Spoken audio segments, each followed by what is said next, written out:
In 2025, Caitlin Clark earned $78,066 from the WNBA.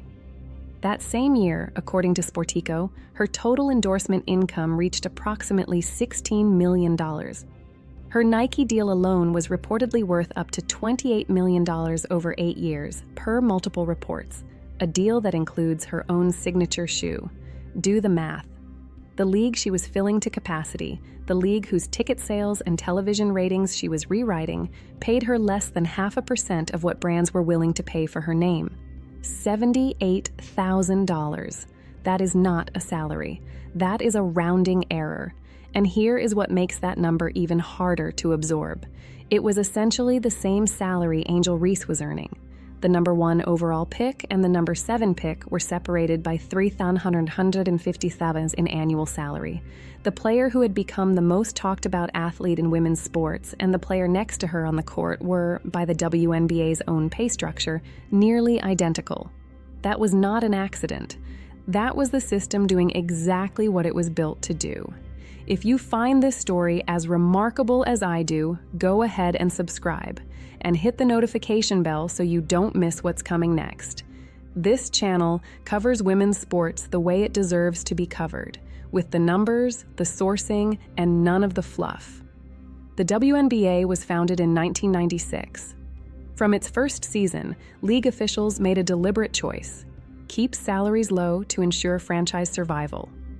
The argument was sustainability. The league was new, revenue was uncertain, and executives believed that pouring money into salaries before the business was stable would collapse franchises before they could build an audience. There was logic to that position, even if the players living under it had every reason to resent it. What no one predicted was how long that logic would persist. For more than 25 years, the WNBA's maximum salary never crossed $250,000. The women who played in this league, many of them the best players on the planet, flew commercial, stayed in hotels that no NBA player would consider, and spent their off-seasons playing in Europe and Asia just to earn real income. Lisa Leslie, Sue Bird, Diana Taurasi. Players with Olympic gold medals and MVP trophies packed their bags every October and went to play in Turkey, Russia, China, and Spain. Not because they wanted to, but because the WNBA had left them no other option. That was not a gap. That was a wall. The players were not passive about it. Through multiple collective bargaining cycles, the union negotiated improved travel policies, better minimum salaries, and modest pay bumps. Each deal was presented as progress. Each deal left the fundamental structure intact. The ceiling moved in inches while the men's league was building a different economy entirely. Stephen Curry was earning roughly $55 million per year in salary alone in the 2024-25 NBA season. The gap between the best-paid women and the best-paid men was not a salary gap. It was a different conversation about what women's sports were worth. And then Caitlin Clark walked into the league, and that conversation could no longer be deferred. The numbers in 2024 and 2025 told the whole story, but they told it in a way that forced everyone to reckon with what the system had built. In the 2024 season, Caitlin Clark's WNBA salary was $76,535. Angel Reese, drafted 7th overall that same year, earned $73,139. Clark was the most covered rookie in league history, a player whose games were drawing television audiences that WNBA broadcasts had not seen in decades. Reese was a force of nature who had already become one of the most polarizing and compelling athletes in the sport, and the difference between their paychecks was $3,096. In 2025, those numbers moved only slightly. Clark, $78,066. Reese, $74,909. The old WNBA maximum salary was $249,244, a ceiling that had stood as the theoretical top of the market for years. The NBA rookie minimum salary that same year was approximately $1.1 million. A first-year player entering the men's league with no track record, no name recognition, and no proved professional ability earned 4 times what the WNBA's best-paid veterans could ever reach. That is what the salary structure looked like before the CBA changed it. while their league salaries sat at $78,000 and $74,000. Both Clark and Reese had built endorsement portfolios that dwarfed what the WNBA could offer. Clark's Nike deal, reportedly worth up to $28 million over 8 years, per multiple reports, included a signature shoe. Her total 2025 endorsement income, according to Sportico, reached approximately $16 million. Reese had secured a multi-year extension with Reebok, with her own signature shoe arriving in 2026, and her estimated total endorsements reached approximately $10 million in 2025. The parallel economy was operating at full capacity. Brands had looked at the WNBA's audience, younger, more engaged, more socially conscious than almost any sports demographic, and decided these players were worth investing in at a scale the league itself had never matched. The companies writing the checks to Clark and Reese understood something the CBA had not yet acknowledged. These women were not just athletes. They were media properties, cultural figures, and commercial platforms. Nike was not paying Clark $28 million for her jump shot. It was paying for what she represented and who was watching.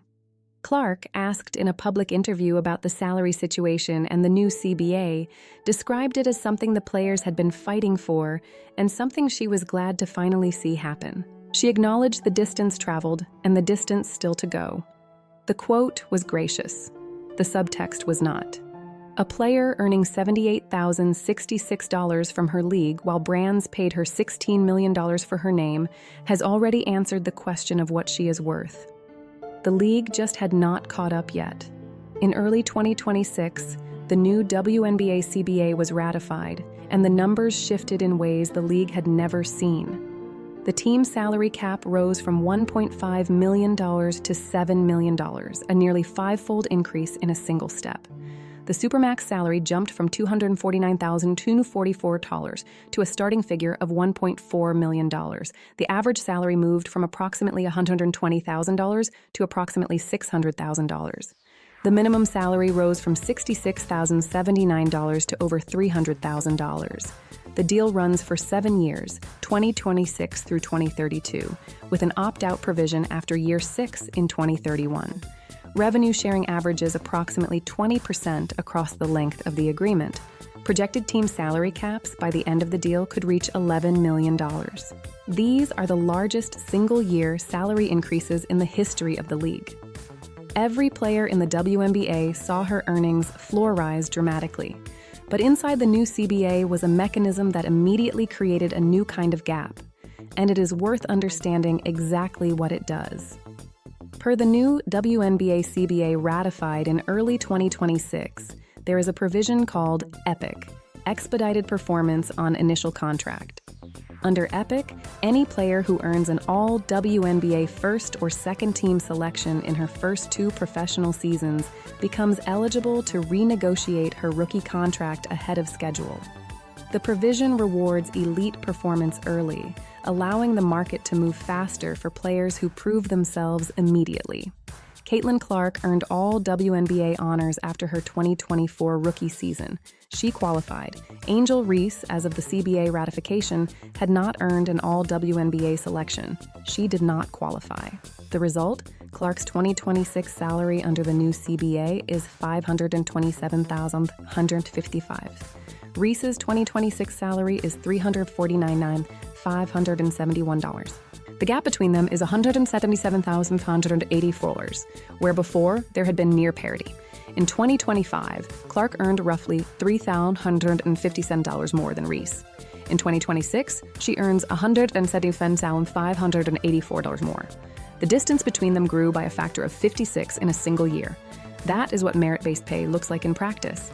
And it is a different argument than the one the WNBA was having before. Looking ahead, the projected figures under the new agreement suggest Clark's earning potential inside the league will continue to grow.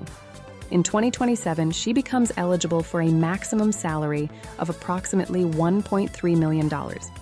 In 2028, projected figures put her in Supermax range at approximately $1.7 million. By the final year of the deal, team salary caps could approach $11 million, meaning the best players in the league will finally be earning figures that sound like professional sports salaries. That is progress. But the question of what kind of progress matters. The gap between Clark and a player entering the WNBA at the minimum salary in 2026 is now larger, in absolute dollars, than the gap between the highest and lowest earners before the CBA. Equal pay was never what the New Deal delivered.